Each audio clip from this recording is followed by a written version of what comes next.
Yeah. Hello. How are you? Again. Good. Good. I see.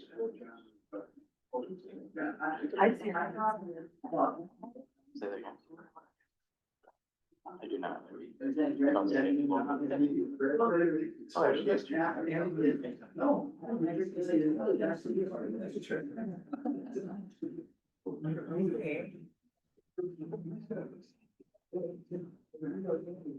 Yeah.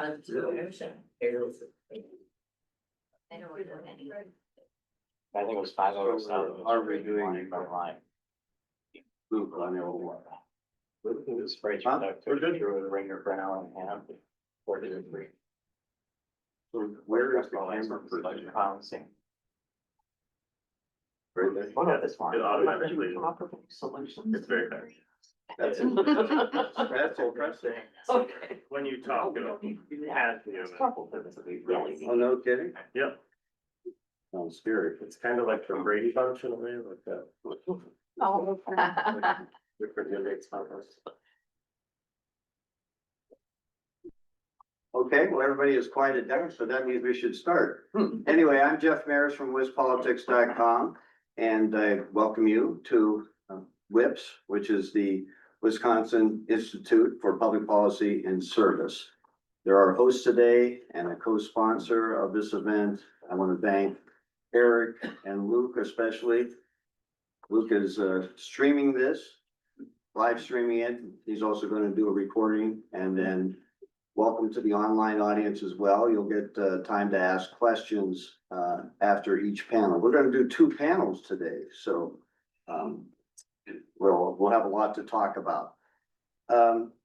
First of all, a tip of the hat to somebody who I served with on the WIPPS board, who had passed away this summer, Dave Anderson. I think a lot of you from the 7th Congressional District know Dave Anderson. He was a stalwart Republican. He probably attended more Republican conventions than all the Republicans in the room put together. But Dave was a good friend and a great member of the WIPPS board, and he believed in public service, right, Eric? So Eric is the director of the Institute. And so anyway, just a tip of the hat to Dave. We miss him. Also want to thank the Democracy Defense Project, which without the DDP, we wouldn't be doing this. This is the second thing like this we've done. We did one in the Fox Valley near Appleton, and just outside of Appleton earlier this year, and it was a great event. And so we thought we should follow it up, since in Wisconsin it's always election season, and so it's good to talk about how these elections are being run. So I want to now introduce our first panel. So we have Representative Scott Krug, we have Democratic Representative Lee Snodgrass, we have Marathon County Clerk Kim Trueblood, and Portage County Clerk Maria Davis. So please welcome our first panel.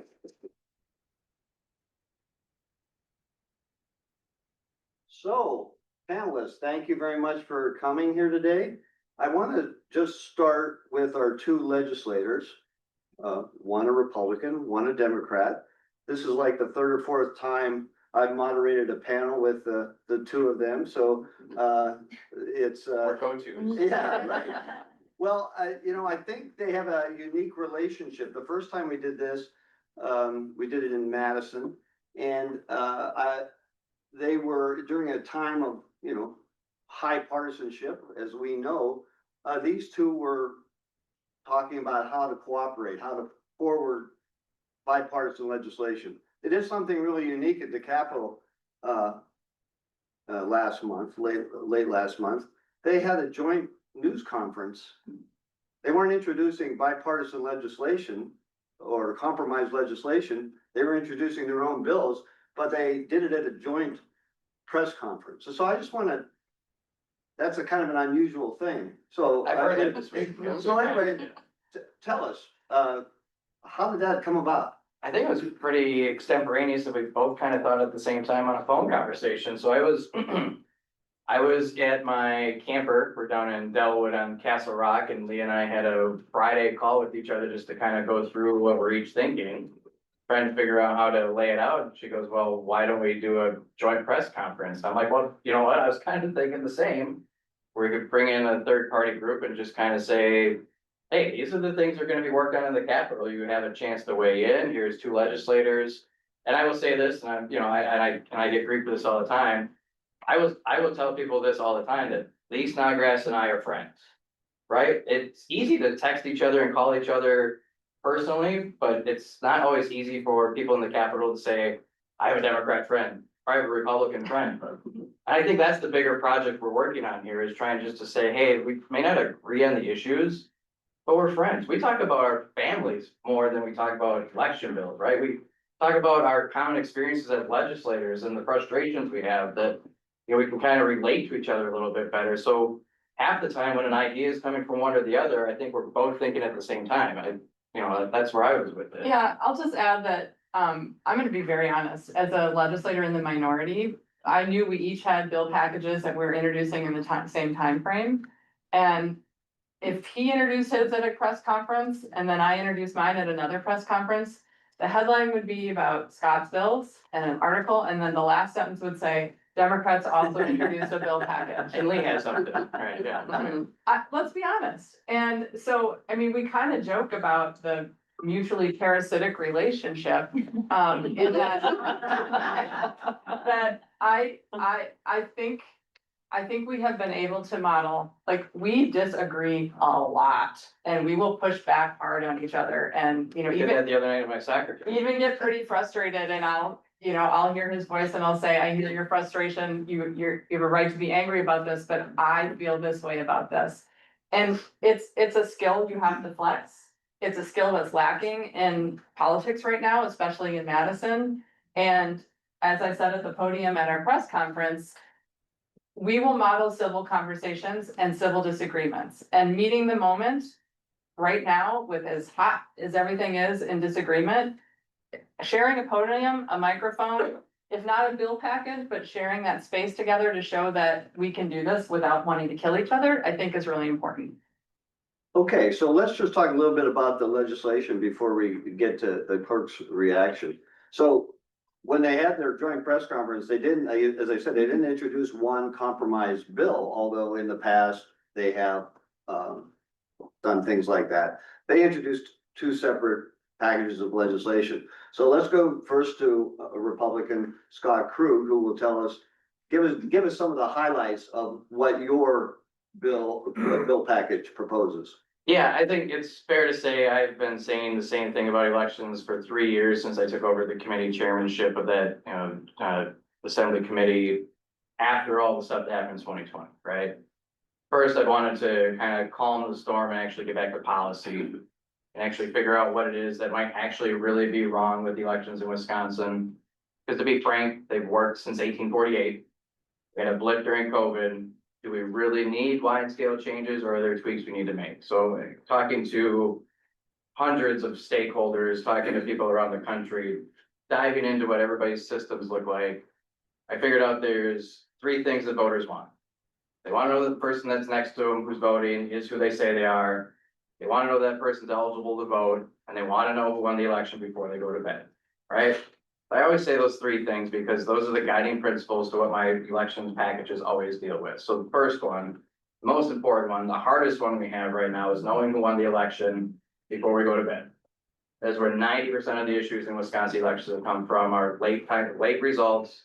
They get, all the conjecture put on about late night ballot dumps and all these other things that flow. Just because the election results tend to come in late for Milwaukee because the way we set up the process, they can't accomplish the goal as quick as we need them to. So the first thing I was overriding from last session into this session is trying to figure out a Monday process for absentee ballots in Milwaukee or other communities that could use it by ordinance, but requiring Milwaukee to take that step. Working with Democracy Defense Project here, just to kind of go through what other things were really important to the public. We also know that Dropbox security is a huge issue for people in the public, but all the consternation, or whether it's, real or not about Dropbox. People want to know that their standards are being used the same, they're secure, and that we're not messing with it, right? So the highlight of the first bill is basically the juxtaposition between Monday processing and security for Dropbox stuff. So we included other absentee ballot reform issues along the way. We'll negotiate whether we do the witness address stuff or not, or, you know, some of the poll list number stuff in there. So it's basically from the time you request the absentee ballot to the time you turn it in and how we process it and report it. It's the first bill. I think the other bill that I have actual real expectations of getting through on a bipartisan basis is increasing in-person absentee voting hours in every municipality in the state of Wisconsin. The legislature over the years has tried to limit Milwaukee and limit Madison and limit bigger cities from doing in-person voting hours that small communities can't afford to do right now. It's been the wrong approach. It hasn't worked. So now it's time to figure out a way to incentivize smaller municipalities actually being in the office to give everybody a chance to be an in-person absentee voter in their communities. Whether it's a 5-hour requirement for a super small municipality, up to 20 hours to a village that hasn't offered them before, the state wants to be a partner and help pay for those hours. There's other bills in the package. We might get a chance to get to them, but I also want to give Lisa some time to talk about her bills. So my bill package is the vote package, voter outreach, training and education, and it's primarily focused on accessibility, encouraging people, our young people to vote, and making sure that the people like us who vote on elections legislation understand it. So in a nutshell, we have several bills that will once again provide information about voting, forms for voting in high schools, meeting those teenagers where they are, making sure that if you have a teenager, you should know, you know how busy they are, and you kind of gotta get in front of them, making sure that they are registered and ready to go when the next election happens. And some voter education around young voting. We also took a look at the disability rights voting report, accessibility report, and we have a couple of simple bills that would increase accessibility and make sure that there is sort of a common practice when it comes to making sure that everybody, whether they're living with a disability, whether they're elderly, have easy access to the poll locations. And then the other big one that I want to highlight is a bill that Scott was kind of on. He's like, I don't know if it's constitutional. We confirmed we confirmed that it's constitutional. It's requiring state elected officials, everybody from, except for a judge, everybody from the governor on down, to be trained and work as an election official in an election where they're not on the ballot. I far too often hear, especially, I'm going to be honest, on the other side, I hear some of my colleagues really repeat some falsehoods and some narratives about election security that are just patently false.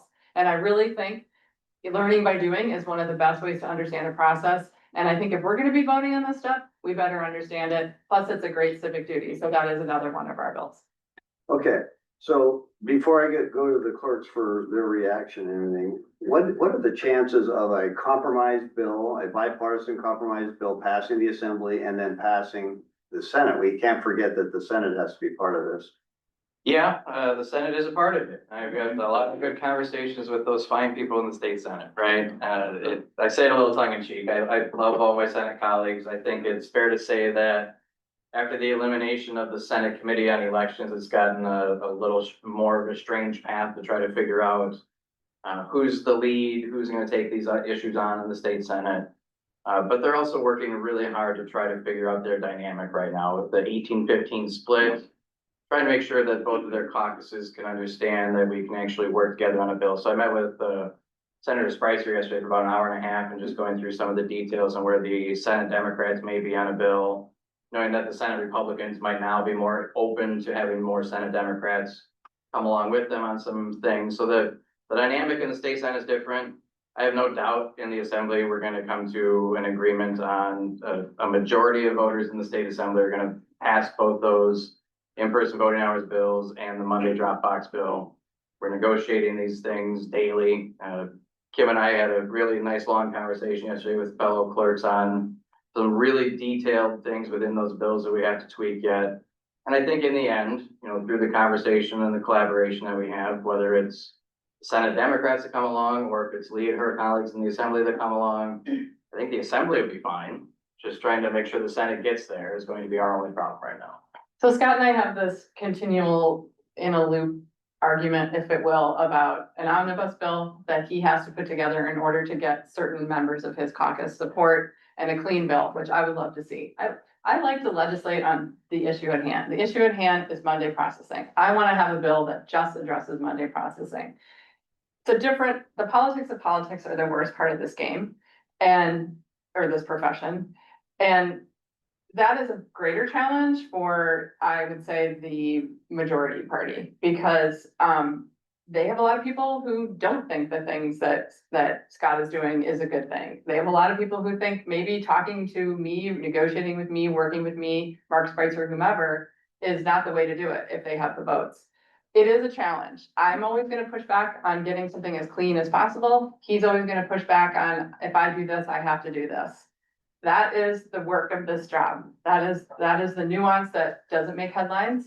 That is the part that is frankly very difficult and results in, I had a huge meeting with a bunch of election stakeholders yesterday about what their issues with his bill is. He had, meetings yesterday with several people about, what their issues with his bill is. We'll see where we can come. We like to compromise. We like when we can sort of say we agree on this, because bipartisan bills are always better bills. But it's sometimes just not possible. We each have lines in the sand, and we each have things that we believe strongly in. Of course, a bipartisan bill might have a better chance of getting signed by the governor too. Okay. Well, I mean, honestly, that's a real quick point to make. And, Lee and I and Mark and I had the same conversation, is to be a bipartisan bill, I don't necessarily need legislative Democrats, I need the governor. Right, so we're also having conversations with the governor's office to say, is there a deal from that side versus this side? So Lee's right, the politics of it do make friendships harder sometimes. Because I'm kind of playing, let's make a deal with whichever Democrat areas I can get, whether it's legislative, Democrat, clerks, Milwaukee, whoever it is, we're taking input from, I will take whichever avenue I have to get it done. The assembly will vote on my bills. That's the benefit of being in the majority party, is that if I get them right, the assembly will vote on them and they will go to the Senate. And if the Senate gets them right, and if I don't have legislative Democrats, but the governor's okay, get there too. So we'll figure all that out. It makes it messy, it makes it harder sometimes. It puts frustration in our conversations, but she's right. That's the hardest part of this job. It's so easy to come up with policy. Figuring out the politics is just, it's the pain. Okay, can we mark you down as both optimistic and Always good. all right. Cautiously, All right, cautiously optimistic. All right. Okay, let's move to the clerk. So we have Marathon County Clerk Kim Trueblood and Portage County Clerk Maria Davis. Thanks so much. I'm sorry you had to wait for that, but I thought we had to set the stage for what's going on. So first of all, and I'm sorry, you don't always have to look back at me. Maybe I'll move on here. Why don't you just both say, what is the state, from your view, what's the state of election administration in your county? And do you welcome changes, or are you thinking, hey, we've had enough changes, we're okay? Go ahead, Kim, you first. Okay, well, I'll start. I was at the press conference a couple weeks ago down in Madison. There were 5 county clerks there, 3 Democrats, 2 Republicans.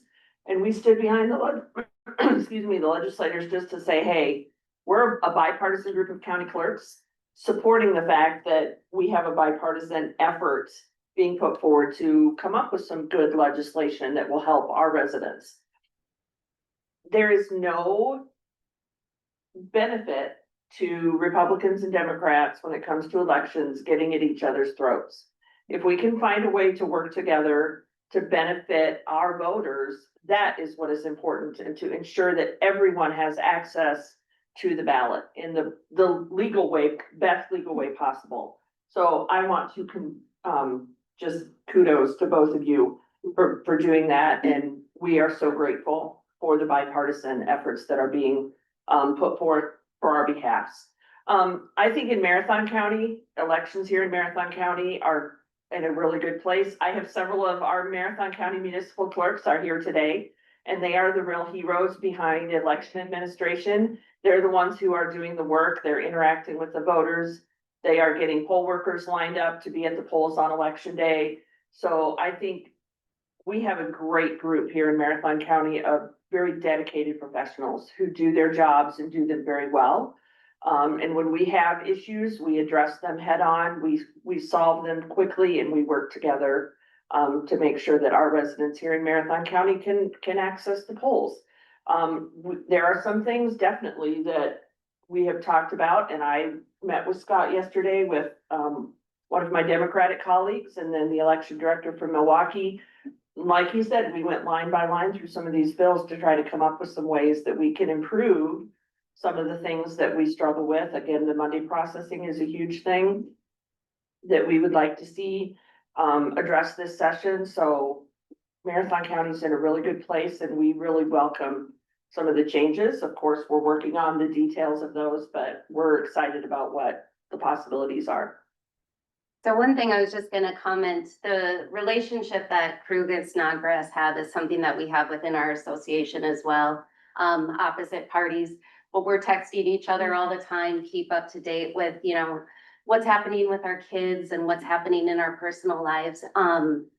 I think one of the biggest disconnects that happens with some of these bills in the policy making side of things is they're not, you know, representing what is actually happening on the ground level with our municipal clerks. So one thing, you know, when Krug introduced and talked about having a certain number of hours, a lot of my municipal clerks called me and said, Maria, this is just not doable. I have a full-time job and then I'm a municipal clerk on the side. And so I think, you know, as long as we can find some sort of compromise, seems to be the theme today. I think as long as we can find something that, you know, works for everybody within our positions, that will be beneficial for all of us. In Portage County, similar to Marathon County, I have a strong group of 28 municipal clerks.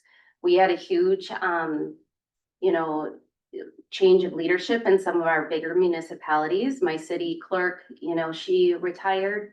And then along with that, we have about 5 other clerks who are new this year. So we have a lot of training to do. And I think, you know, we accept change. I'm kind of an agent of chaos and change in my county. I like to make things better and more efficient within our operations. But I think as, you know, when we have this turnover happening, which I think we're seeing on a national level too, we need to make sure that the changes aren't affecting the clerks so much that they don't want to stay in these positions. And that's one of the things I get most concerned about. Is that one of the biggest challenges now for Yeah. for you clerks in terms of just the turnover education of the new clerks in your counties? I would say so. For us, I mean, the average age of my municipal clerks is not 40 like me. They're in retirement phase. This is a second job for them. So I would say, you know, we're having a more difficult time finding muni clerks to fill these roles. It's not like they're paying well, and the appreciation from your constituents isn't necessarily there either. I always used to say I was a former municipal clerk as well. And I said, you know, my phone number at the town hall was the complaint line. Everybody was calling about the, you know, the roads being plowed. But then when you tackle elections on top of this, it's just an immense amount of pressure that I think clerks are facing. We had 13 new clerks elected or appointed in April of this year. 3 of them have already quit. Yeah. So when you get into that position and really find out what is involved, especially in some of the smaller municipalities where you are the town government, basically. You are the clerk, you are in charge of minutes for county board, you have elections, you have taxes, you have bartender licenses. There's so much that municipal clerks do.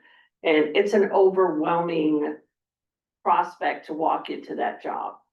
And I think, you know, any support that we can give to our muni clerks is just so important.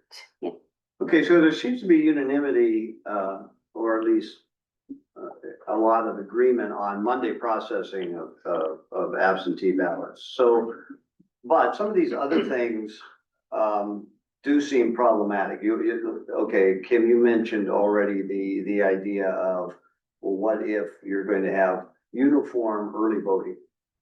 And so, or was that you, Maria? I'm sorry. But anyway, one of you mentioned that. So why, I think and Representative Krug, tell me if I'm wrong here, but I think that it's like the desire of many Republicans is the big cities shouldn't have a monopoly on early voting. Everybody should have access to it, right? So how could that work in rural counties? For me, I think, you know, we obviously have standards and policies that we need to adhere to. So that 2-week window does give that opportunity for people to vote ahead of time. I'll admit half of my municipal clerks, it's by appointment only. They just don't have standard hours of operation that they can meet their constituents and offer that availability. So often by doing appointment only, it tends to be more work for the clerks to organize those schedules. So on that aspect alone, I do agree with the bill. I think having some sort of, minimum hours, maybe on a sliding scale, would be very beneficial for our municipal clerks to have.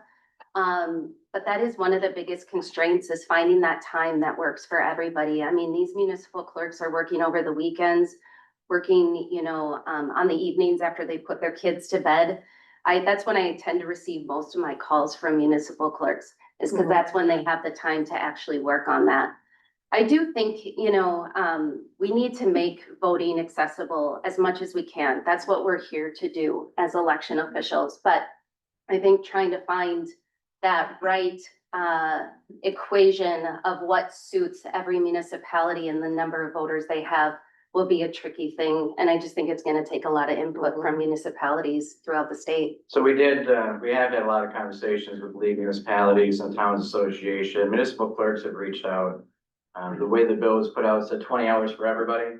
But we have put that sliding scale into the amendment to say if you're less than 100 registered voters, I need you to put 5 hours in. If you're less than 500 registered voters, I need you to put 10 hours in. If you're 500 registered voters or more, I need you to put 20 hours in. We even went as far as to say, okay, we'll even recognize that in the spring where you have a primary and a general, if you will, in the spring, and in the fall where you've got the primary and the general, you could even split those hours. So if you wanted to do 5 in the spring general instead of 0 in February, you do 0, right? So you get that flexibility to do your 10 or 20 or 5 between the spring and the general in the new bill. So it is very flexible. But the bottom line is gonna be there has to be a requirement. The state will pay for it because we need to spend this money to make sure that we increase access for voters in every community in the state of Wisconsin. So and it's a great example of when people ask and come to say, I'd like to see this change, we'll make that change, right? I mean, I'm not gonna be the expert and tell everybody how every municipal clerk should operate. But I do also know that people should have the opportunity be able to also equally vote early as anybody Can I else in make the a same little way. brief follow-up comment? That is a good example of a bill introduced with problems and then, I'm sorry. No, totally, and it was by design sometimes. And then, getting the feedback after the fact, which I assume we'll see in amendments in committee. I do want to say this about funding elections. We have a bill, we haven't introduced, which would provide additional funding primarily for accessibility. Scott wants to provide additional funding for security. The two of them together, great. Everybody wants accessible, secure elections. That should have been in the budget. And I'll let him address if he wishes why it wasn't in the budget, but appropriating funds after the budget is always a challenge. And it's a big frustration for me that if we care about something and this is important to us as a state and we have it included in the budget and now we're going into some sort of bill vortex where we're negotiating, is this money gonna come through and is the Senate gonna approve it, whatever. To me, that is a problem of governing. So that is an additional challenge when you have a bill that requires an appropriation. Love to see it in the budget. Maybe the next budget cycle will actually be investing in election administration because in Wisconsin, certainly, and everywhere else, it's so important. Okay, do your bills need a budget line, Representative Crew? Just the one, just the in-person absentee voting hours, which is why we also put the security grant money into it as well, because I want to have one money bill that I have to negotiate with the governor's office to say, hey, if I put the money in the bill, you're gonna mess with it with a line item veto, or you're gonna be okay with the bill, right? So that is the juxtaposition of trying to do it outside of the budget, was to give the governor the ability to line item veto anything that has a fiscal impact. So we're trying to limit that fiscal, make the negotiations easier, or it could be a fifth bill that just puts the money for all 4 of them into one rider bill. There's ways to do it. It's not fun. I will leave the decisions of why it happened in the budget the way it did to the Joint Finance Committee, to the Speaker, to the Senate Majority Leader, and to the Governor. Those are all the individuals that negotiate the state budget, but my 15 years, we have done plenty of money bills after the state budget, and we will always will, because there's always things we have to go back and fix. So what is the amount of money we're talking about? I told Kim yesterday that there are more zeros that are coming than were written in the bill, but I cannot give you the exact number yet, because I have to negotiate that with my caucus. Okay, so we're talking millions or Significant. millions? Yeah, Okay. millions. All right, let's talk about the Dropbox thing, okay, because Dropboxes well, became necessary, more necessary during COVID. And I think there's definitely been a lot of Republicans who don't like Dropboxes. So Dropbox security means video live streaming of the Dropbox. Is that what that means?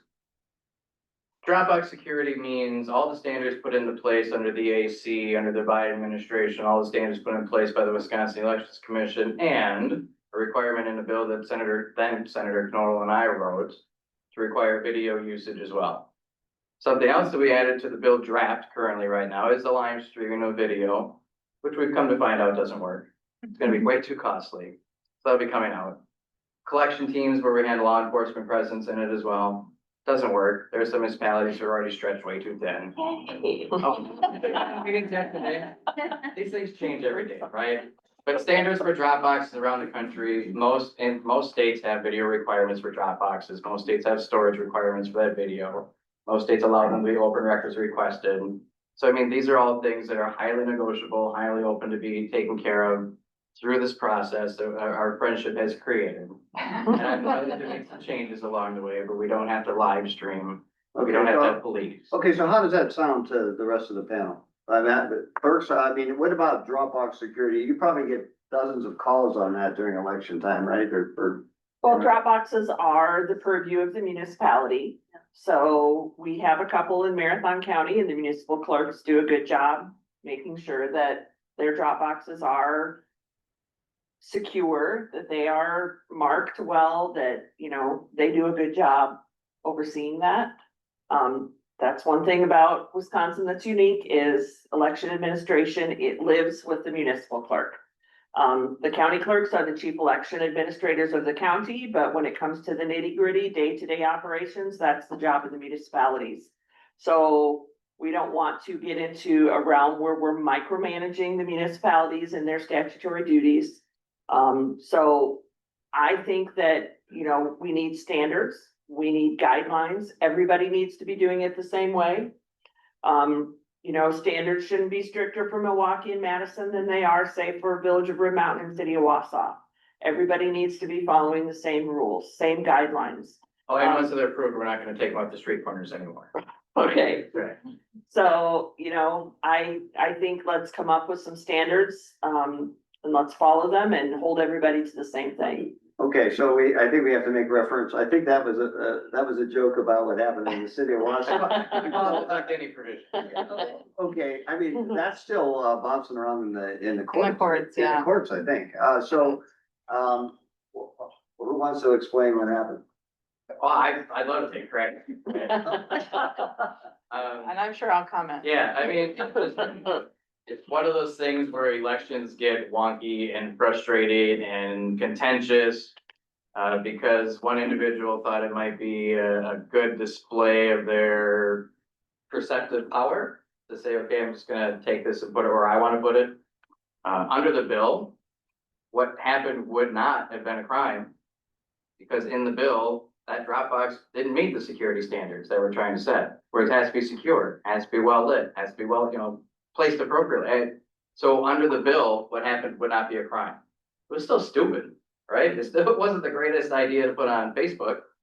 But we are gonna say, once these things do reach these standards and these requirements, they are locked in. You touch them, it is a problem, right? So that is something that the legislature, and I talk about this all the time, even if the Democrats go into power, I will keep saying this, the legislature is the first branch. This is where the decision-making has to be made. To wait for courts to make decisions is not the intent of how law works. The legislature is the first branch. We need to set the standard. And that will be the standard moving forward, is that once these are approved in any community, don't touch it. Leave it alone. Don't put it on Facebook, right? So that is the standard we're gonna go with, and waiting for the courts, it's never a good look for the legislature, so we've gotta get it done ourselves. Any comment on that? Representative?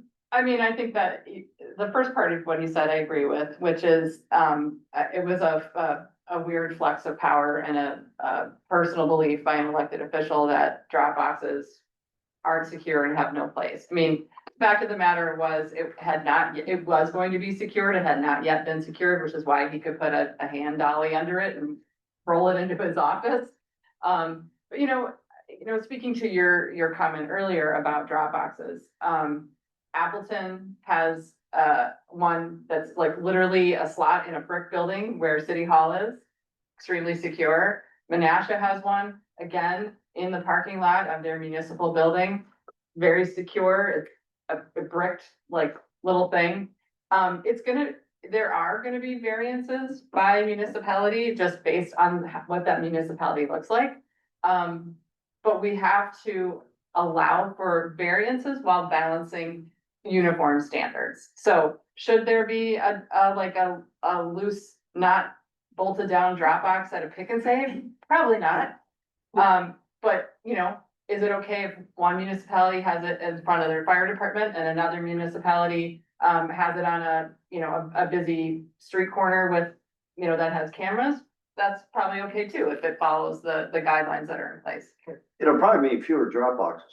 I don't think so. Why? Honestly, I mean, during COVID, we had 500+ drop boxes in the state of Wisconsin during the COVID cycle. In the last presidential, there's 20% less, 30% less already, because communities are deciding for themselves. I think, and don't tell my Republican colleagues this, maybe turn off the camera. I'm sorry. But I honestly think the standards that we're putting in place might encourage other communities to stand behind it and say, we can have a drop box because it is secure. But that is my biggest concern with that portion of his bill, is that if we have and I'm glad to hear you're already pulling back on some of the surveillance stuff.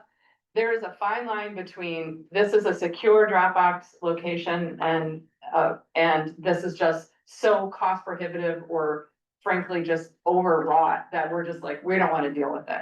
So we want to find that balance of yeah, this is doable and we believe that this would be convenient and easy for voters, instead of having people being like, you know what, there's just too many things that we have to do. I don't even want to deal with it. I think local governments are gonna look at it and say, okay, now the state said if we do this, we can do this. So electors in my municipality who are coming to my municipal meeting, who are yelling about me about not having standards.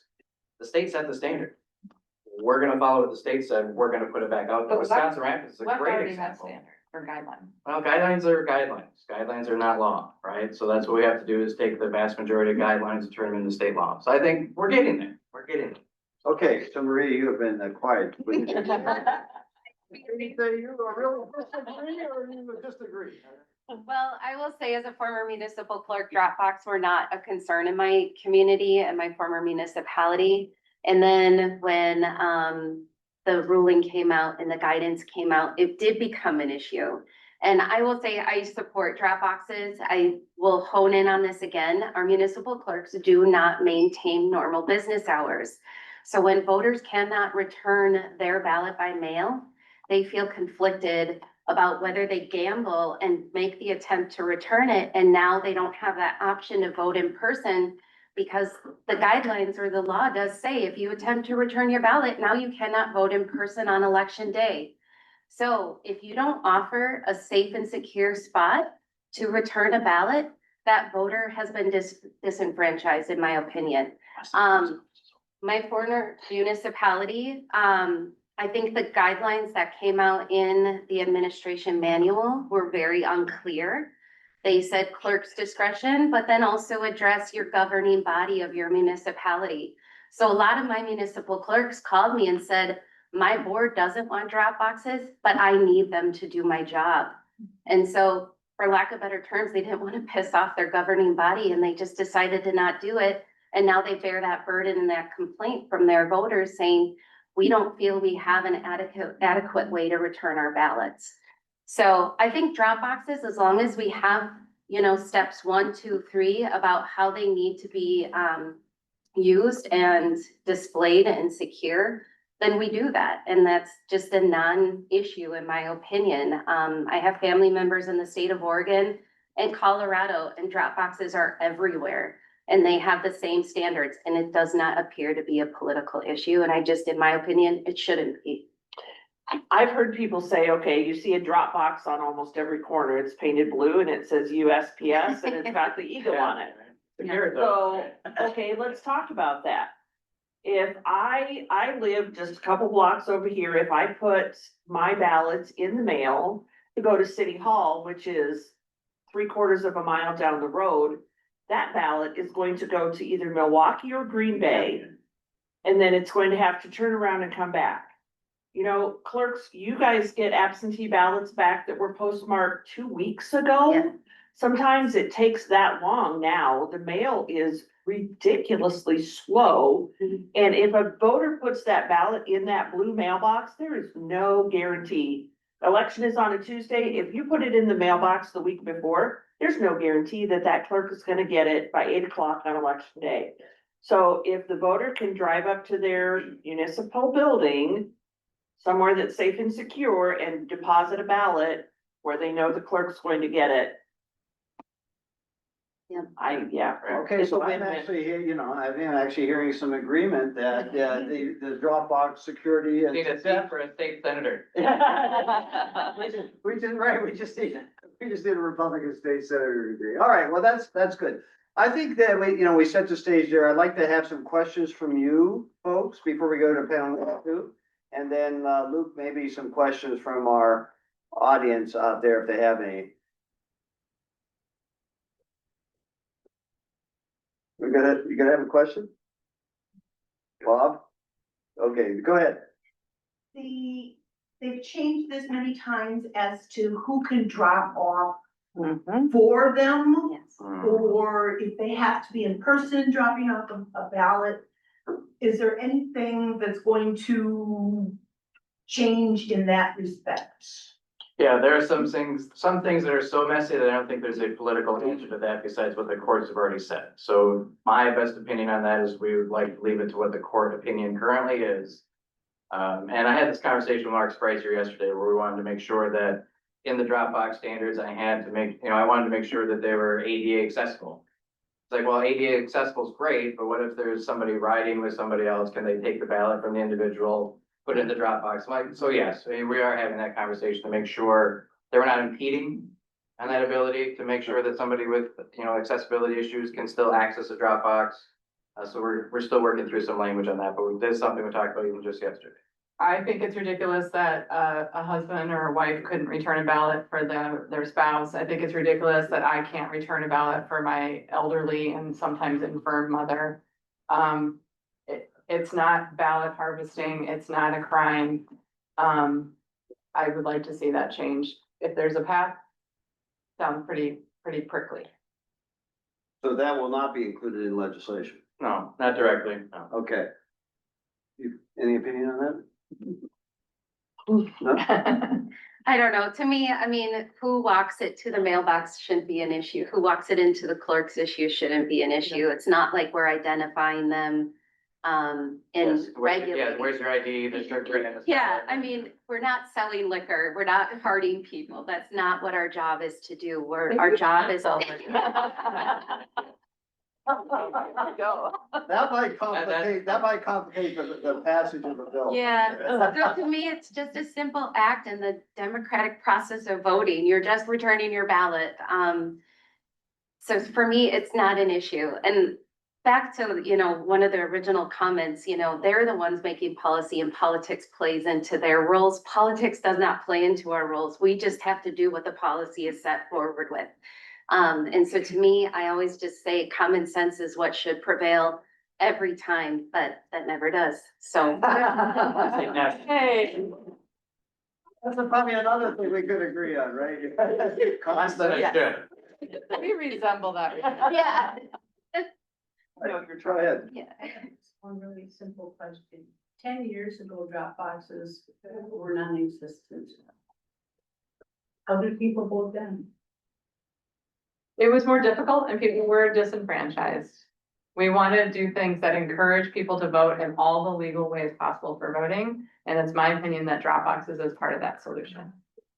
COVID has changed the dynamic, right? Since the 2020 election, people have gotten even more used to absentee voting. That's why the bill package that I've put together does take into effect a lot of the things that come out of Washington, saying we need to be more secure, we need to make sure we have more standards, we need to have more, you know, all these things that come down from the federal government, but, I put this but out there a lot, to say, you know, there are realities in our elections in Wisconsin that are not going away. Photo ID is not going away, right? Absentee voting is not going away. You know, these are things that we are going to have to manage and figure out how to make them work together. And resist the temptations of bigger powers telling us that you have to go back to 1 day voting, hand count stuff. It is not feasible, it is not possible. And as long as I'm in charge of the policy side in the state assembly related to elections, I want results quicker. I don't want to wait longer, right? So I'm resistant to some of the changes I hear from up top or from DC, because Wisconsin constitutionally, we have the power to set our own elections, right? And I think that's what we can do, Republican, Democrat, Senator Assembly, Governor's office, and just say, this is the way we think we need to accomplish the goal. So it has changed a lot since then. We have to figure out how to deal with it.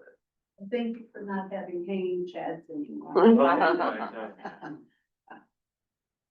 Go ahead. Is there any movement on the electronic return of absentee ballots, especially for voters with disabilities? No, we heard that a little bit last session, and it didn't really have a lot of legs, but. I mean, there is legislation for previous sessions that's out there. I think it's something that my team has talked about addressing. We are in a time when low hanging fruit is about as best we can hope for. We still will advance legislation that we know is not gonna go anywhere. I mean, and let's be honest. Rep. Krug mentioned earlier that like, if he wants a bill on the floor to be voted on, he's gonna get it on the floor. I can't get SHIT on the floor because we had a hearing last time. Did those bills have a vote? No. Did those bills ever make it to the floor? No. That's also part of the problem. We have, and I think I will give him this compliment. The cameras are back on. And I said this at the press conference. I appreciate that he has broken the mold and said, we're gonna hear Democratic bills. Real support and real engagement would be to say, we're also gonna take a vote on those bills, even if they fail. Because our ideas may be different from Republicans, but they are still, I would say more times than not, good ideas. Let's hash it out. Let's have a vote. Let's do that process in public.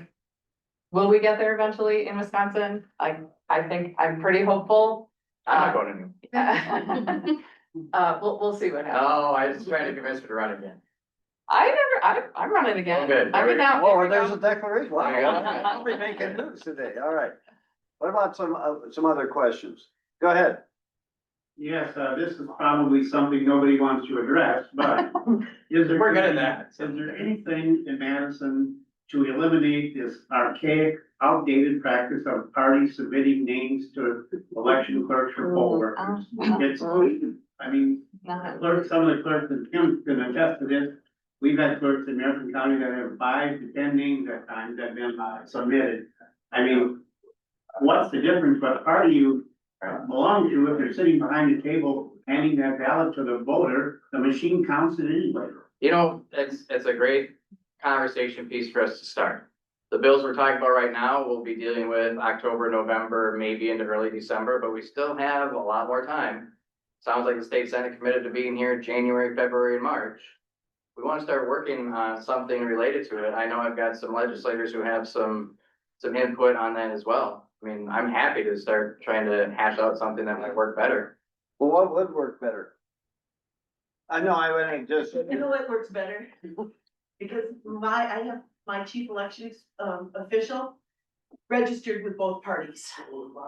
What? She's on both lists.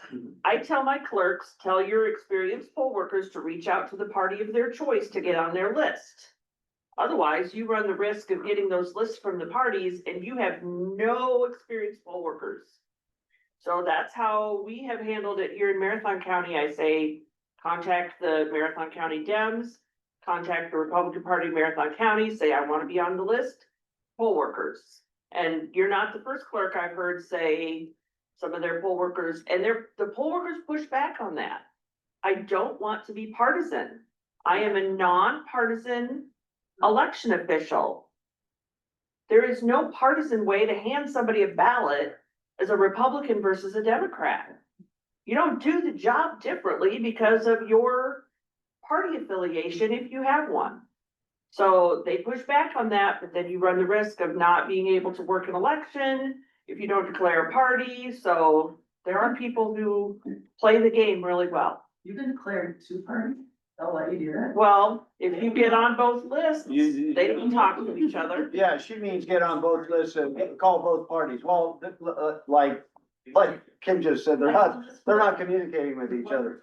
Well, I mean, I got some opinions. go ahead. So I understand that, and I generally have faith in the people who work elections. They are there doing a patriotic civic duty and they care about democracy. But let's go back to 2016, 2020.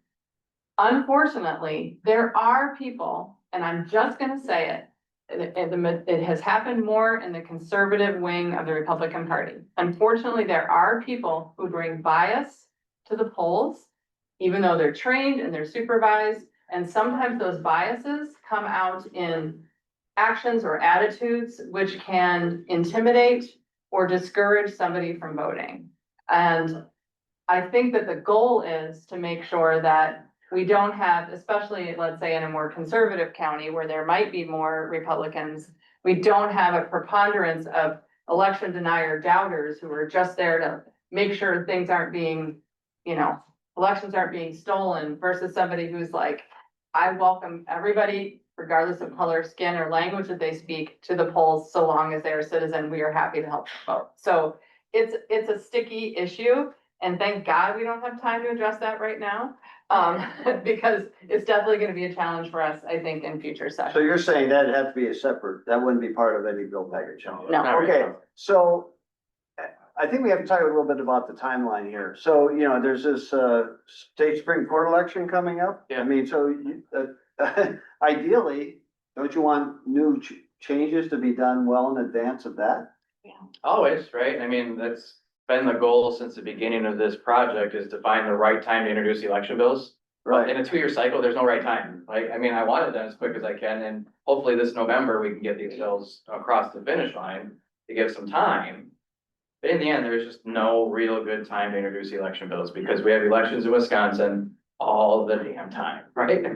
There's always an election coming, so we do the best we can to time it. Which is why I figured November is when most people pay attention, back to school, back to work, back to our routines, I have conversations now, hearings in October, votes in November, so.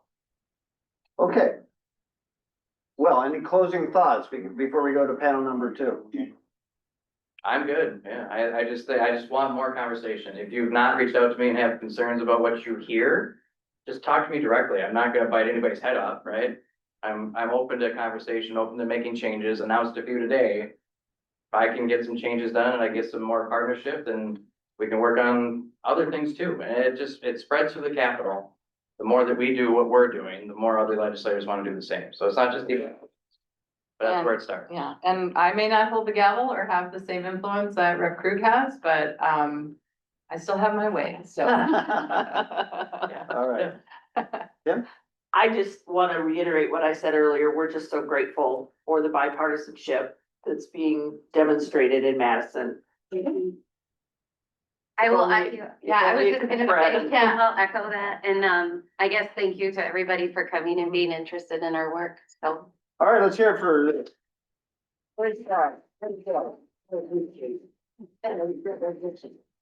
Okay, panel I number follow that, 2. Barnes, come on. Panel number 2, we know who you are. Get up here.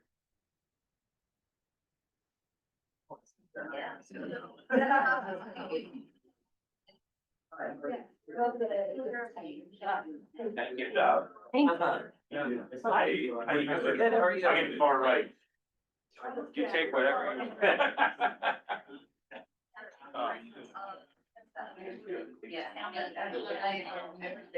Well, this is like. So, yeah, you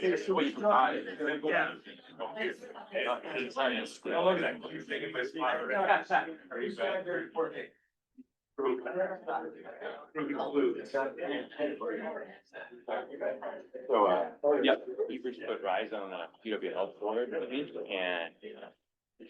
I like the dictator, makes me look good. It does, same thing for Mandela.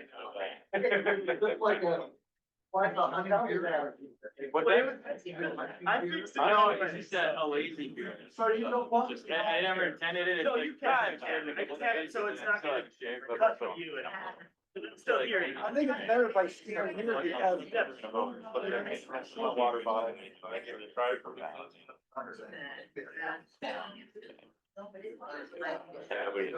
Got it? Your hands all, hands on, do what you do. So is that you guys okay? Are you okay, Luke? We can go? Yeah, it's like. All right, we're gonna get started on panel number 2. I call these guys the DDP All-Stars.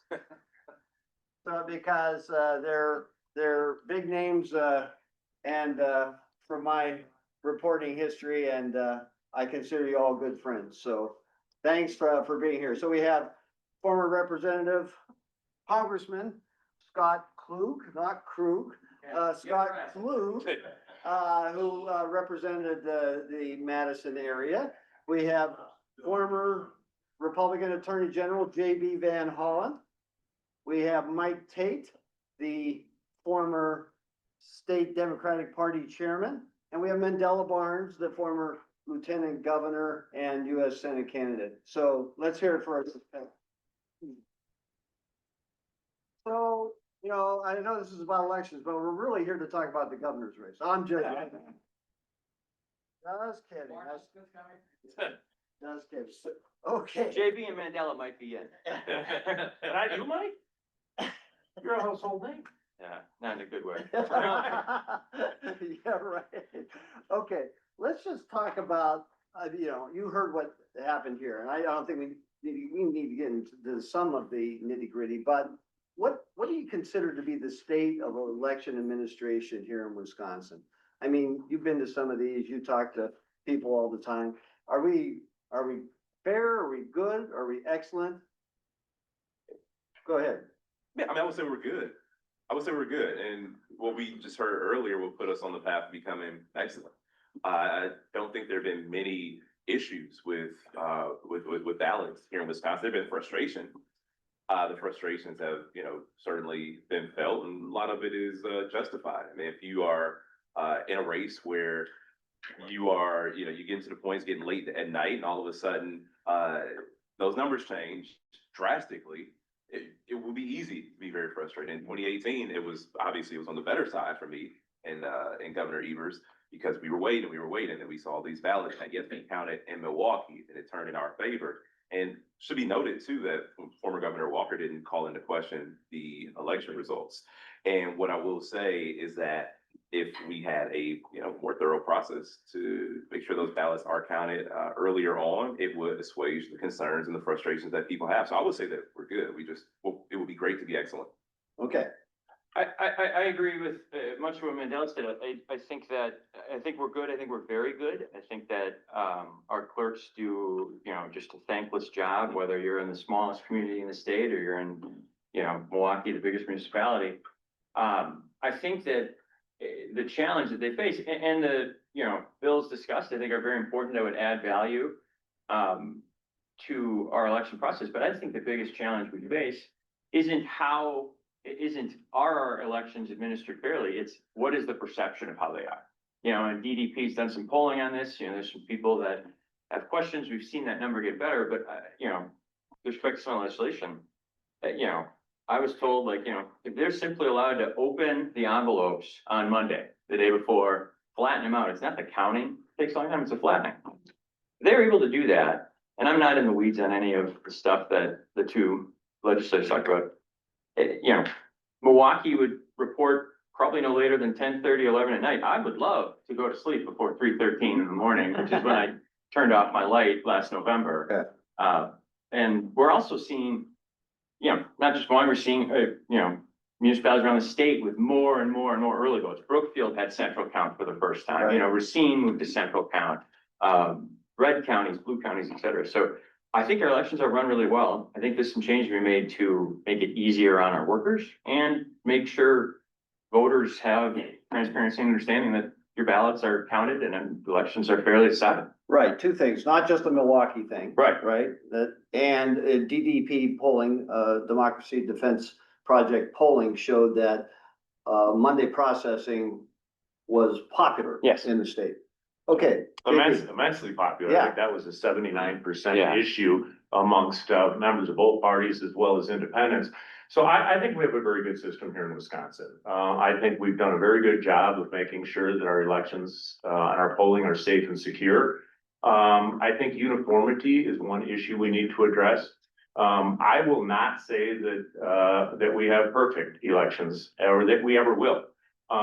There has been fraud in the past, there's fraud in the present, and there will be fraud in the future. There is absolutely no way to have open elections and not have a little bit of wiggle room for the people who want to commit crimes. That's just a reality.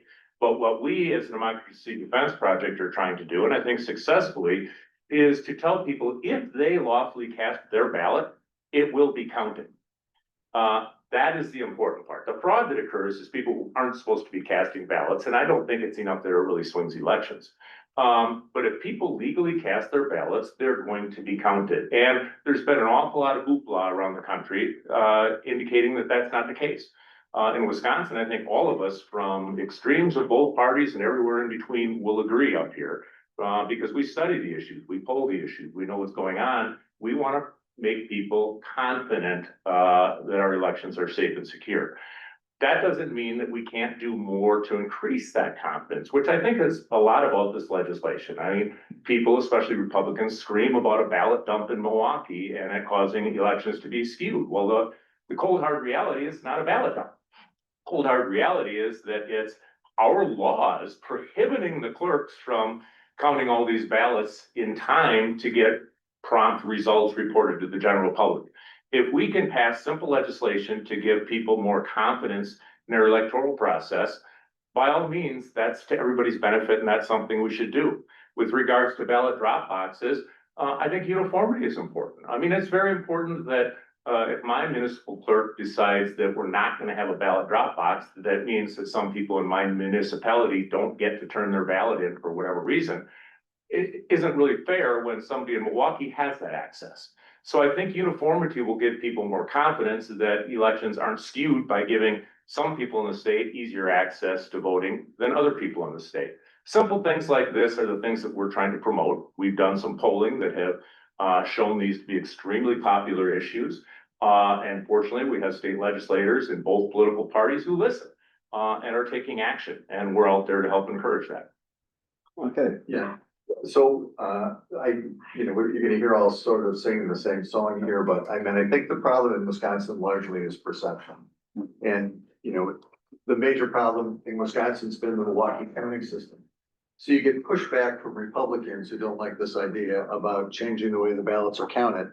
But it's embarrassing, frankly, as folks who think Wisconsin's election system worked well, to see the results roll in from Florida and Texas, far larger states, when we're barely got, we're counting in the thousands at that point. So if they can do it, as I remind my Republican colleagues in Florida and Texas, states that are dramatically bigger than us, we could certainly do it in Wisconsin. And I'm sort of tired of seeing these shots out of Milwaukee that look like this Zapruder film, right, in the Kennedy assassination. Because somebody moves a box here, and somebody does this over there, and then she hands him an envelope, and he opens up the envelope and he throws it away. It's like, what's going on? So if we do simple changes to the law that makes it, has uniform standards for the state, which is supported by 76% in terms of ballot drops, and 79%, as is in the case of early polling, early counting, I should say.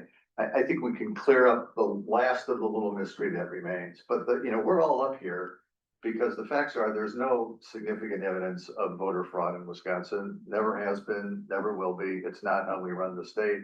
But we can solve two big problems and take two major issues of perception off the table by just sort of common sense reform. So like everybody else here, congratulations to the two state reps who joined us today and are trying to get this done in a bipartisan fashion. Well, let's talk about, idea.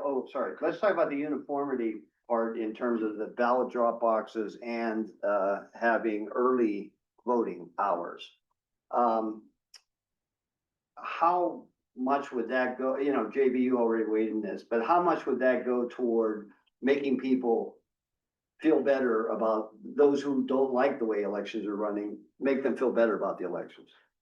Well, you know, what I think is important is the people who screamed the most about ballot drop boxes were the Republicans, my political party. And I think they've got it exactly backwards.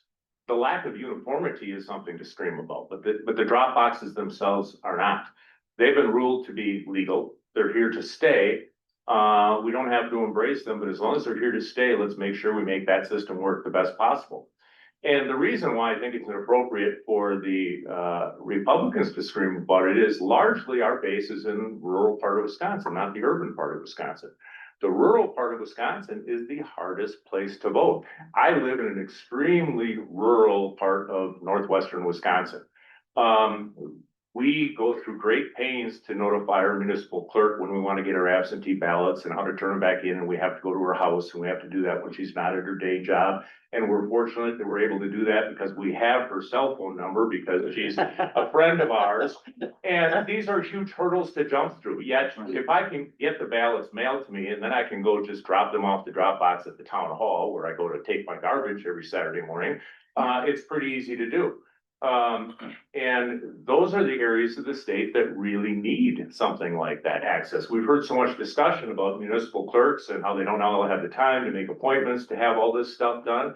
Well, it certainly alleviates some of their responsibilities so that they have more free time for some of the other things we've discussed, or actually to live a life. Maybe we have more municipal clerks who are willing to stay in their jobs, or others who are willing to step forward. So I think having drop boxes universally across the state of Wisconsin is something that can definitely benefit all of us. I think the live streaming of you taking your garbage and then going to the pretty compelling. No, okay, so while we're. I take Mike's ballot to the garbage. That's the fraud he was talking about. Okay, well, JP, since we're still on you, but what about the early voting, having more early voting in rural parts of the state? Well, once again, that could be helpful as well.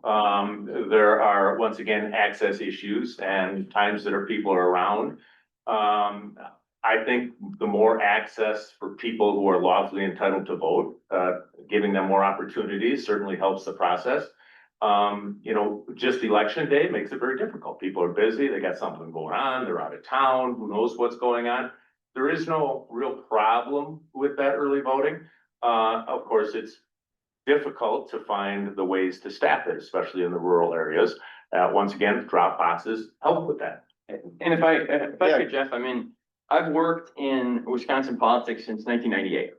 And we've seen a couple of things happen since then. The biggest one is something that I think is great, which is we have extraordinarily high voter turnout in the state of Wisconsin. And more people are voting than when I started doing this work, which is good. And, you know, I'm sitting in between two people. It's occurred to me, I think General Van Hollen won his first race by 10,000 votes. And, you know, when you and Governor Evers won, I think it was 38,000 votes, right? You know, or something right around in there. That's nothing. You know, I mean, that's how a ball bounces. And you have more people voting. And I think that what's simply innovation, I had never heard of a drop box before COVID, and I do this for a living. Okay. But it's a safe and secure way. As JV said, we should have as many legal, safe, and secure ways for people to cast ballots. And also, what is it? Almost 40% of our electorate, Republicans and Democrats, are now voting early in person, voting by mail. So you have a surge in turnout, which is good. Participation in democracy is a good thing. And you have an increase in simply options, whether it's on election day, some places have really long lines, you know, whereas I don't think I voted on an election day. I can't even remember how long. I go vote early and it's great. I think one of the things we need to remember is you're not going up to a drop box and reaching in this bin and grabbing a ballot, filling it out, putting it in the drop box and running away. So many of these things can be implemented now because we have photo ID for voting in Wisconsin. And that photo ID took away a ton of fraud and potential fraud.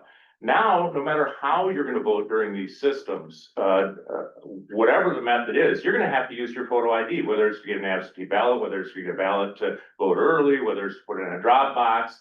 No matter how you do it, you have to prove who you are. It's just a matter of when you do it or how you go about doing it. I mentioned my municipal clerk is a good friend, yet I better not show up without my photo ID. Maybe she knows who I am very, very well. But she's got to document that photo ID before the ballot gets given to me. And it's made so many of these options more readily available. Okay, Mandela and then Scott on this, the drop boxes and the standardizing Dropbox security and standardizing, having more early voting. Yeah, I'll just say, if it's, as it is not standard, that also opens the door for people to be skeptics.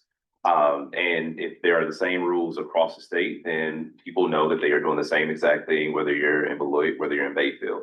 And that helps make a big difference in terms of trust in our elections.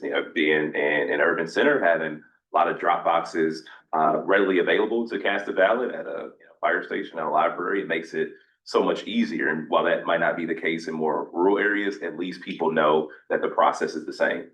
So Milwaukee, has a lot of drop boxes and has plenty of early voting, but having video cameras on all those drop boxes, I don't think that's the case now, is it, or is it? Well, the places where they are, they're already typically cameras, like Okay, police stations, fire stations, libraries. Yeah. That they're gonna be there regardless. okay, so They're secure areas. They're not just. so you don't see the proposed legislation or the idea that is any big hurdle for Milwaukee? No, it's not like they're just outside of a deli or something. Okay.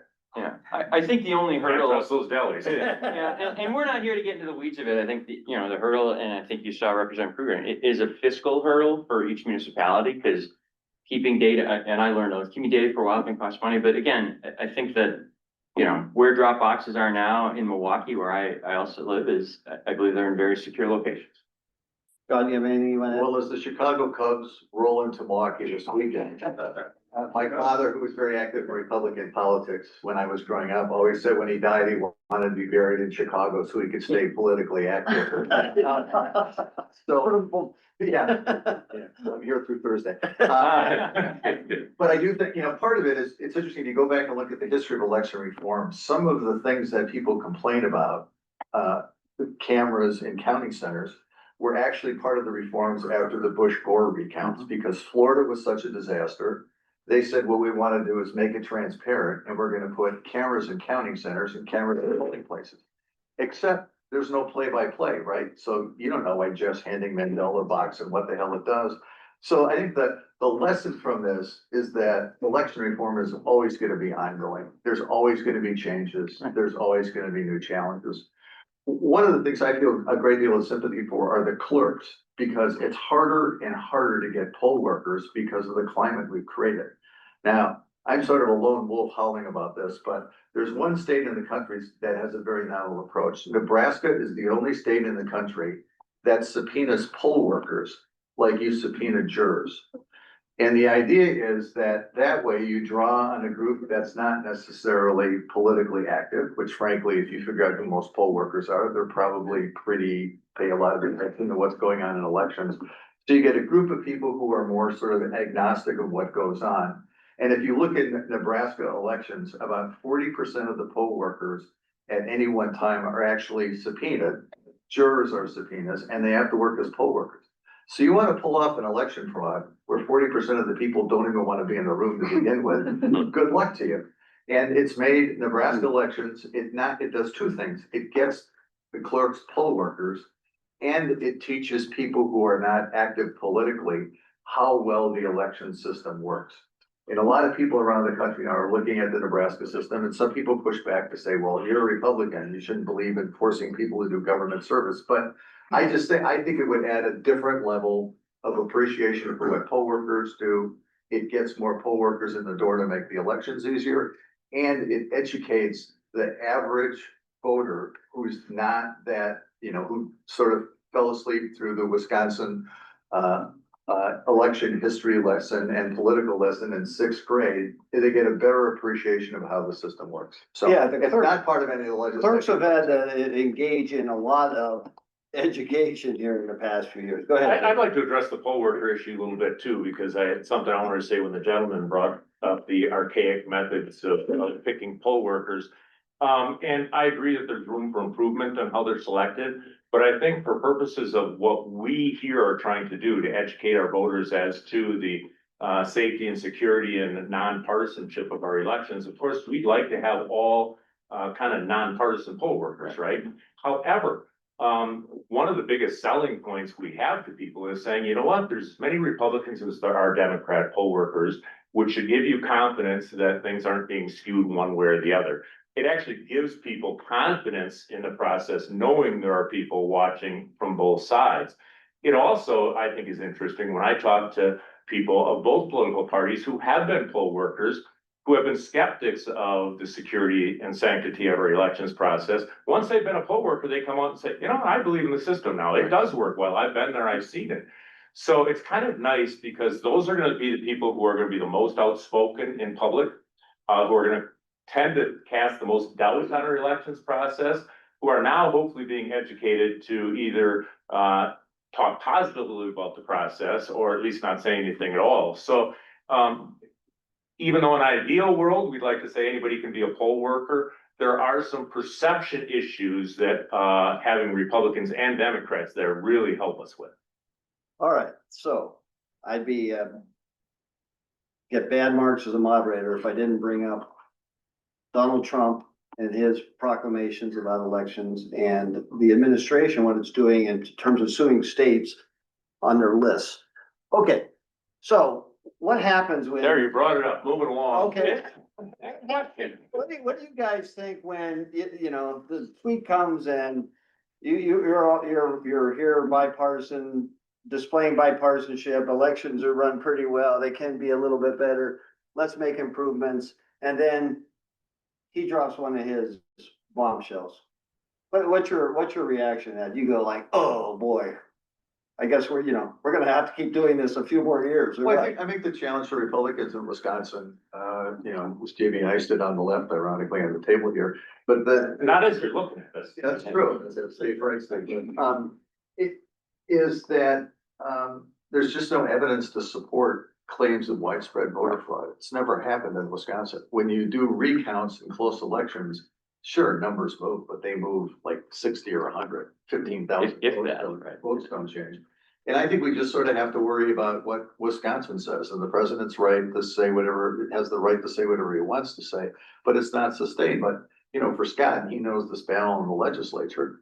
And I'm sorry that your family spells their last name wrong.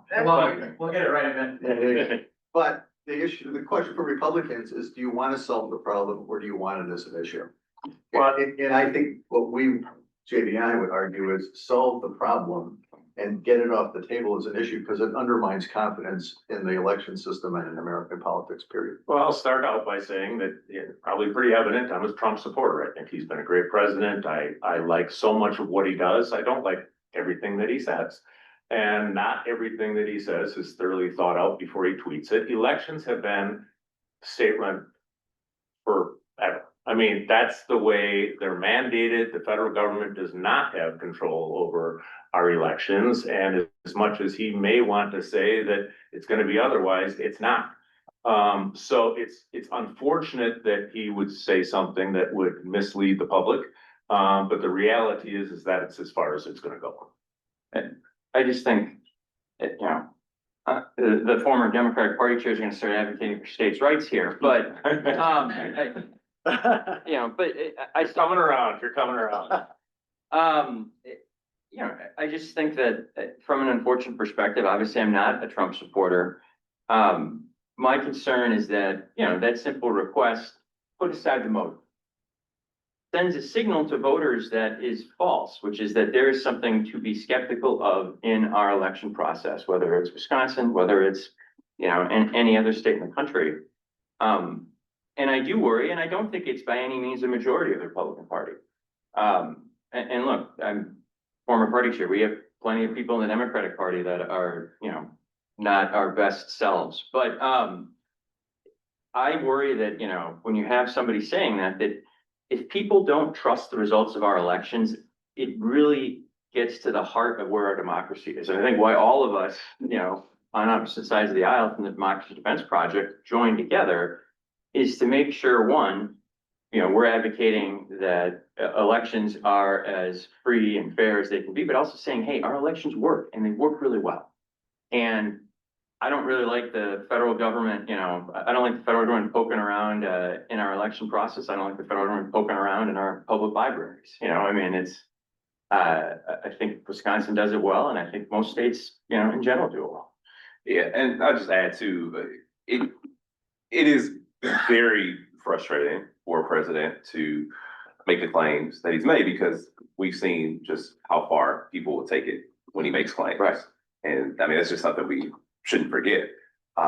We've seen just a lot of tensions become inflamed. We've seen violence as a result. So I wish that the president would take more time to understand how things actually work. Right.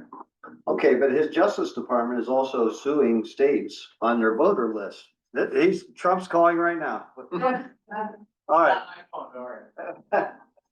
So anyway, I mean, what about, okay, the voter list is like always, man, that's always ripe for conspiracies, right? I mean, and we have a WC commissioner here, Bob Spindell. You have to defend everything WC does, even if you voted against it. Okay, but, okay, so what about the Trump administration suing states on their voter list? I mean, Wisconsin eventually gets sued, I assume, but, I mean. Well, if there's one thing that I experienced as Attorney General, it's that when it comes to defending states' rights, there's great uniformity amongst Democrats and Republicans in those ranks. With very few exceptions, when I was in office, we almost all agreed on defending states' rights. And the bottom line is that the U.S. Department of Justice, at the whim of the president, can sue the states, certainly. But the Attorney General will vigorously defend, and the law will prevail. The bottom line is the states really hold the power when it comes to elections. And once again, anybody can sue anybody for anything at any time. Doesn't mean they're going to win. Well, it's kind of an intimidation tactic, though, isn't it? Not really. I haven't found a state attorney general in either party in my career that's intimidated by the Federal Department of Justice or anybody else.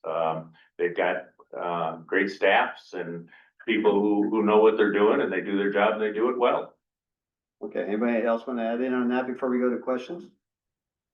All right, how about questions from the audience? Right, you've been a great crowd. Wow. No.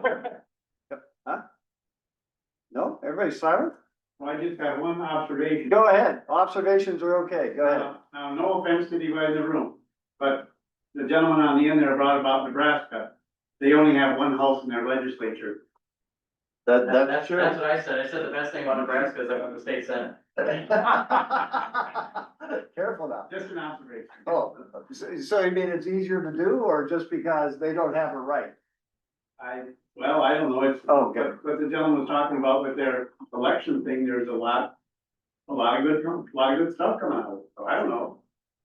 Well, maybe they have to agree because they're unicameral, right? Yeah, I mean, the other thing, I can speak as a former party chairman who, here's what the state party is looking at going into an election day. We need X thousands of volunteers to go do our get out the vote work. Same thing for the Republican Party. And then you also have, this critically important need to, make sure there's poll workers from our party and, whoever is a counterpart from partner is doing the same thing. I'd say it is an extra burden that I'm guessing when that law was written, it was not anticipated that our elections would be at the scale they are today. And I mean, there's just some practical realities about asking the parties to take a leading role. I think there should be, bipartisan observers. I mean, I think one of the biggest challenges, and I was clerks in the room, is fewer people want to be poll observers today, or poll workers today, I should say. And it's because I think that of a lack of trust that is undeserved. And I think what we're doing with the Democracy Defense Project is trying to say, engage in the process. The project is safe, or the process is safe, it is secure. You vote for one side or the other, your vote's going to count. And there's a lot of stuff that we can advocate for to make sure that's easier and more expedient to do so. But I think the biggest thing we need to do is, encourage more people to be poll workers.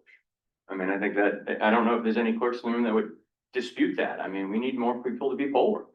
And I think the statistics were that between the 20 and the 24 election, that 40% of the election officials in the United States quit because of the level of the stress that was going on in the offices. Well, yeah, and the example here was, I think, 13 and 11 and, the two, right? So, yeah.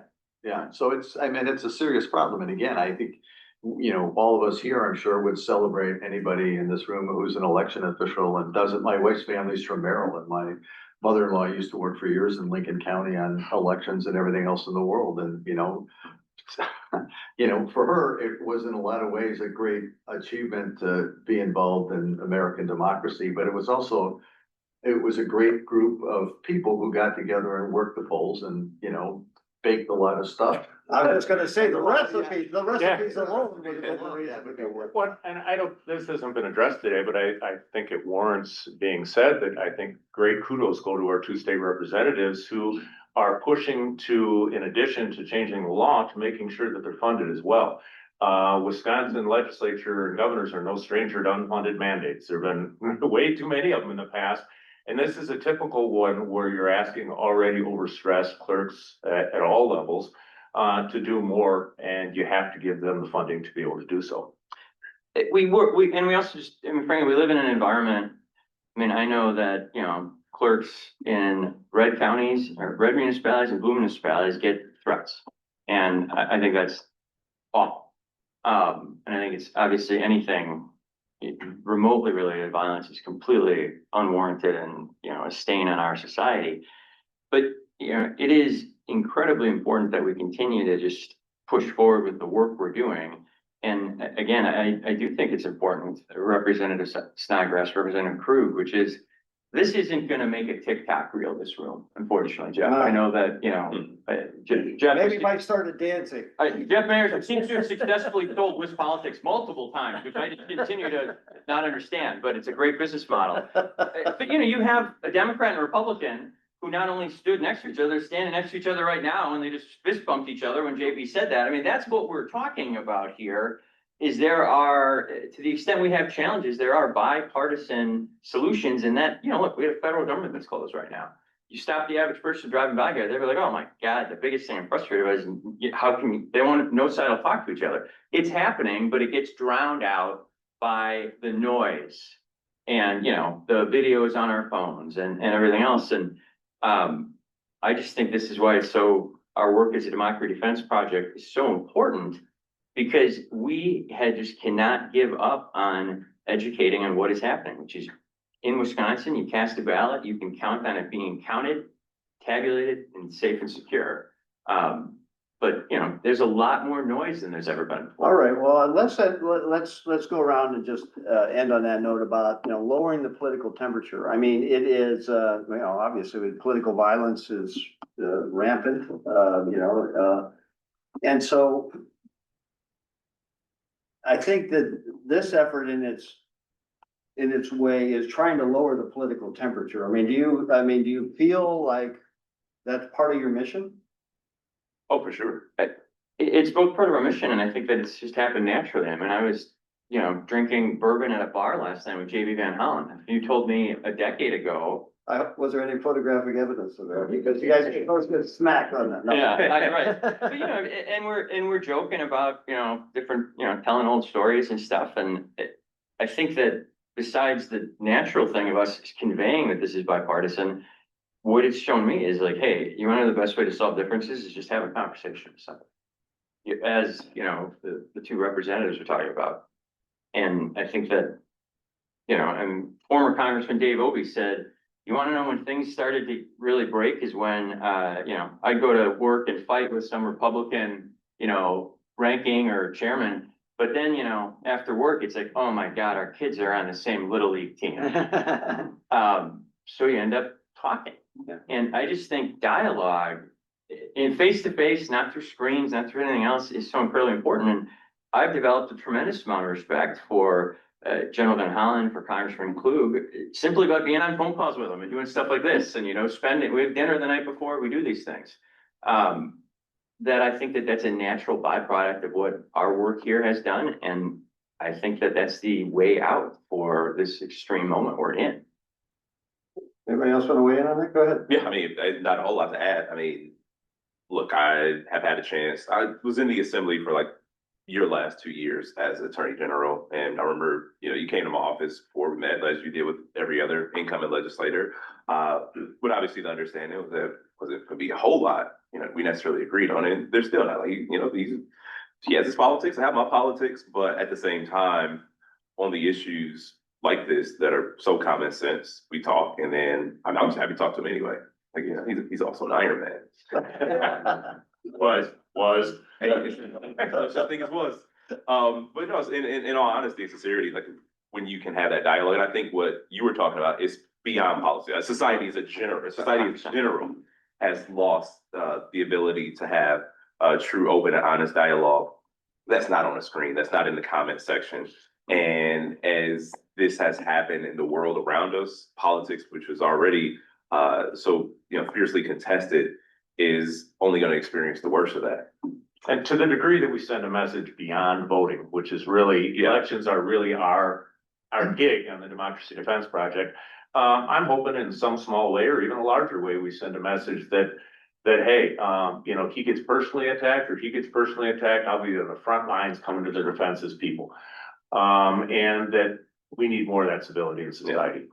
So I'm active in the Foreign Members of Congress Association, and for years we run a program called Congress to Campus, where they send a former Republican and a former Democrat to campus and talk about what goes on in Congress. And I've had a chance to do some stuff for the State Department where they send us overseas to do briefings and, before the US elections to sort of bring people up to speed and ask questions. And the first thing people always say when I finished with my Democratic colleague, I would be with Larry LaRocco, who's a guy who first got elected with me from Idaho a long time ago. They say, oh my God, you really like each other, you get along. And the public perception is that it's a constant state of warfare, and it's not. My best friends in Congress were a group of guys, now John Thune being one of them, I played pickup basketball with every afternoon. And it didn't matter whether you were Republican or Democrat, the question was, did you ever throw a pass? But I think that sort of stuff is badly needed just to break down the perception. And I think it's important for all of us who've been in office to show that we can disagree, but we can disagree civilly. And the word's not compromise, because compromise makes it sound like I wanted something from Mandela, so I gave up something I wanted to get something he didn't want to give up. It's collaboration, that you can figure out a way to get a solution done, and that's exactly what the two Wisconsin legislators are trying to do. So thanks for doing that. All right, well, thanks to the Democracy Defense Project for making this possible. Thanks to WIPPS, Eric and Luke. You have something you want to Yes, I say? have a question. When do you think the timeline is about? Wait a minute, you're disturbing my clothes. You can go and ask that. Objection. Wow. Objection, This is my- answer. this is my TikTok moment as a Okay, anyway, so I want to thank all of you. Thanks to our online audience, and thanks to our panel number 2 here. Let's give them a round of applause. Number 2, I don't like that very much. Yeah. Well, okay, now that We were we're the the shitty 2-year session, it has to wrap up, by March or April. So they'll want to pass it out of the assembly by the end of the year. If they can. Bob, I just have an observation. yeah, go ahead, Bob. I think one thing that JB and Mike have continually said is that transparency is necessary, so people believe that their votes actually count. And I think, two things that have happened in the last few years in terms of WEC, the Wisconsin Election Commission, I think it's gotten much better in terms of paying attention to what's going on. Nowadays, it's only the commissioners that are making the decisions, not the staff. I think we have both Republicans and Democrats watching and trying to make sure that everything is beneficial for both sides. And as long as we do that, the paid poll workers for the Republican, Democrat, that's an extremely expensive project for the Republicans, and I'm sure for the Democrats, but also, as JB points out, you give people an idea that, hey, the Republicans are watching the Dems are watching the Republicans, and that should eliminate some of the fraud there. And I think it is, if we go forward and try to eliminate some of these things that are obvious problems that people grab hold of, for example, in Milwaukee, city of Milwaukee elected commissioner for 18 years, and everything went pretty well. But now they have black curtains and frosted glass and all this stuff. And that actually plays into people having questions and considering, what are they doing behind the black curtain? What are they doing behind the plastic glass? And those two items are completely unnecessary. But I think as long as we go along with having transparency, that everybody thinks that the things are, their vote will be counted. Everybody who is eligible to vote should be able to vote. I think those are good possible things. I guess I should have called on you earlier, Bob. All right, no, that's Bob Spindell, everybody, so. You, he's on the elections commission and you can, and the state Republican executive committee, okay. All right, well, thank you, Bob, thank you, and thank you, everybody, for attending, thank you, panel. Thank you. Thank you, Jeff, yeah. All right, WisPolitics. wow, all right.